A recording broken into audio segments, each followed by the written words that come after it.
Hey everyone, welcome back to my channel.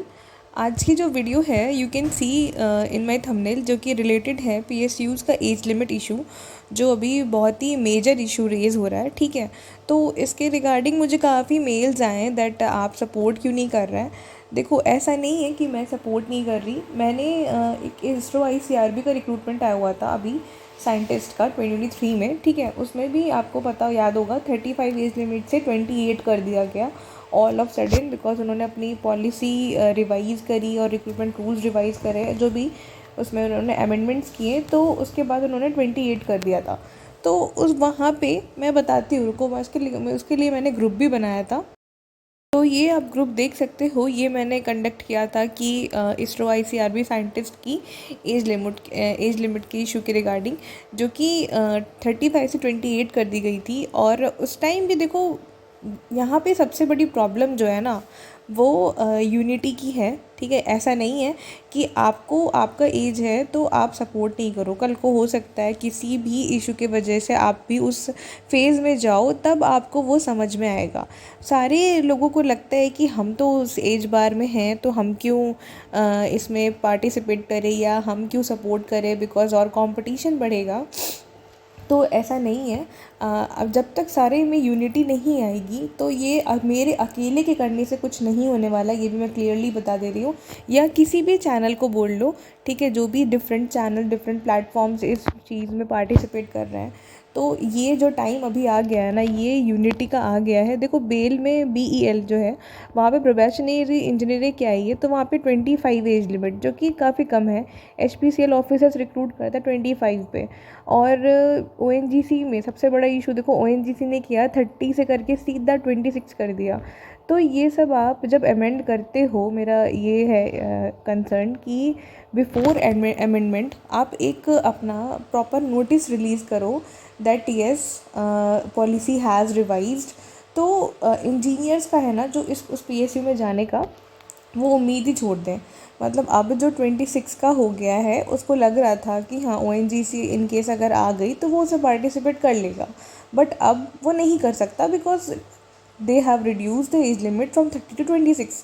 So this is not the thing यार। मतलब तो यहाँ पे आप सबको ना, मुझे जो लगता है कि मेल करो जो जितना भी हो सके एज़ पॉसिबल। और सबसे बड़ी बात जो आप कर सकते हो, आप अपने अपने कोचिंग इंस्टीट्यूट्स को बोलो, टीचर्स को बोलो, बिकॉज उनके पास काफ़ी मास नंबर ऑफ़ स्टूडेंट्स हैं। ठीक है, अगर वो करेंगे ना, तो उनकी बात भी काफ़ी हद तक सुनी जाएगी। और रहा सवाल टेलीग्राम और यूट्यूब चैनल्स का, तो मैं यही बोलूँगी कि सबको इस टाइम यूनाइट हो करके, इर्रेस्पेक्टिव ऑफ कि आप ये सोचो कि नहीं मेरा चैनल फेमस हो या जो भी, यार ये सब भी फालतू की इश्यूज़ हैं। ठीक है, लोगों को यही लगता है कि पार्टिसिपेट इसलिए कर रहा है बिकॉज, तो ये सब हटाओ अभी। तो मुझे यही लगता है कि सबको एक हो करके सिर्फ और सिर्फ एक ही इशू पे फोकस करें, तो मे भी शायद हमारा कुछ इस पर काम हो सके। जैसे डीआरडीओ ने 28 करके वापस से रिवाइज़ कर दिया, 35 कर दिया था। ठीक है, तो ये पता होगा। और एक मैंने लिस्ट बनाई है, वो मैं दिखाती हूँ आपको। सो ये देख सकते हो, ये लिस्ट 23 जनवरी और कल रात में मैंने ये बनाई है। ठीक है, तो मुझे लगा ये काफ़ी दिनों से चल रहा है, बट मैं इसके लिए सोच रही थी कब कैसे टाइम निकालूँ, मेरे को भी टाइम नहीं मिलता है। तो यहाँ पे देख सकते हो, ये updated age list of PSU है, कौन कौन से पीएसयूज़ में क्या क्या एज है। तो एचपीसीएल बीएल का आपने देख लिया 25 है, 26 बार्क, आईयूसीएल, एनपीसीआईएल, ओएनजीसी, गेल, और 27 एज लिमिट में ये सारे पीएसयूज़ हैं अभी। ठीक है, जो अभी की बात है। अगर कुछ एकाक रह गया हो या मे बी डेटा इधर उधर हो तो आप देख लेना। ठीक है, तो मेरा जो है ना कि 25 26 को थोड़ा सा इंक्रीज़ करके आप 28 तक करो या 30 तक करो। और जो ओएनजीसी का था सिनेरियो, ओएनजीसी पहले 30 लेता था, उसके बाद इसने 26 कर दिया। तो यहाँ पे इनको हम मेल कर सकते हैं। ठीक है, बीएचईएल भी आप देख रहे हो 27 पे आया हुआ है।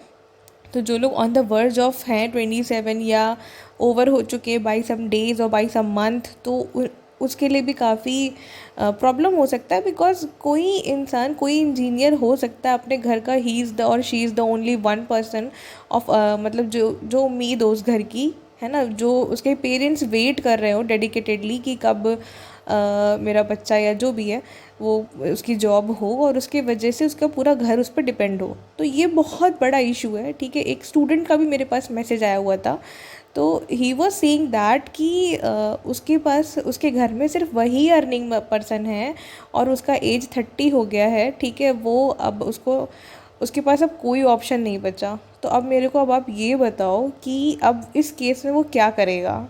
उसके पेरेंट्स ने लोन लेकर के उसको पढ़ाई कराया, ठीक है। और अभी जो भी प्रिपरेशन फ़ेज़ में किसी किसी को टाइम लग जाता है यार, सबकी किस्मत अच्छी नहीं होती है कि हाँ हम बीटेक करें और 2-3 एग्ज़ाम दिए हमारा सिलेक्शन हो जाए, ठीक है। तो थोड़ा सा मार्जिन लेके चलना पड़ता है। और मैं अभी ये भी कहूँगी कि जो लोग इस एज ग्रुप में लाइक कर रहे हो, प्लीज़ आप भी सपोर्ट करो और उसके साथ साथ आप अपने प्रिपरेशन पे भी फोकस करते रहो ताकि कल को आप इस सिचुएशन में ना पड़ो, ठीक है। ये तो मैं कहूँगी, बिकॉज अभी आपके पास जो भी मौका आ रहा है ना, कुछ भी आ रहा है, 40 बेसिक है, वो सब आप मत देखो, सैलरी वगैरह बाद में आप स्विच कर लेना। एक्सपीरियंस बेसिस पे भी बहुत सारे रिक्रूटमेंट्स आते हैं। तो बट अभी जो आपके पास ऑप्शन है ना, BHEL हो या BEL हो, वॉटेवर, वो आप उसको ट्राई करो कि कैसे भी करके आपका सिलेक्शन हो जाए। ये मत सोचो कि इस पे नहीं, अच्छे एग्ज़ाम से फोकस करना है या ESE के लिए करना है। तो बहुत सारे लोग उस पर ध्यान नहीं देते, बाद में उनके पास कोई ऑप्शन नहीं बचता है। कुछ लोग इंजीनियरिंग सर्विसेज की प्रिपरेशन में लग जाते हैं, 4 साल 5 साल हो जाते हैं या जो भी, क्योंकि 30 तक इंजीनियरिंग सर्विसेज का एज लिमिट है, एज़ यू ऑल नो। तो उसके बाद कोई ऑप्शन नहीं बचता। सारे PSUs 30 के बाद तो मुझे लगता कोई लेता भी है, ठीक है। 27 है बहुत ज़्यादा। AI वगैरह में मैं देख रही हूँ जो भी हमारा आता है, NTPC आ रहा है। तो अभी जो भी आपके पास ऑप्शन है ट्राई करो। बाकी प्लीज़ ऑल द इंजीनियर्स यार, अभी टाइम आ गया है, यू हैव टू सपोर्ट सब इसमें। अभी मैं सारा मेल फॉर्मेट वगैरह भेज दूँगी अपने चैनल पे, और प्लीज़ सब आपको बस कुछ नहीं करना, कॉपी पेस्ट करना है। मास फॉर्म में मेल्स जाएंगे ना, तो हो सकता है कुछ सुनी जाए। और हमारे अगर इतने एफर्ट करने से किसी की जॉब हो जाती है ना, तो सोचो कितनी अच्छी बात है ये। That will be kind of internal satisfaction for me at least. I don't know about you all. देखो ये चीज़ें तो हैं, ठीक है। तो इसके लिए मैं बस इतना ही कहूँगी।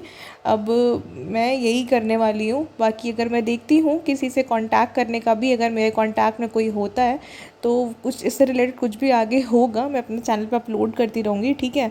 सो yeah this was all about today. And अपनी प्रिपरेशन कंटिन्यू करो। All the best for whatever you exams are having. अभी गेट भी आ रहा है तो उस पर फोकस करो, ठीक है। सो या thank you guys, thanks for watching.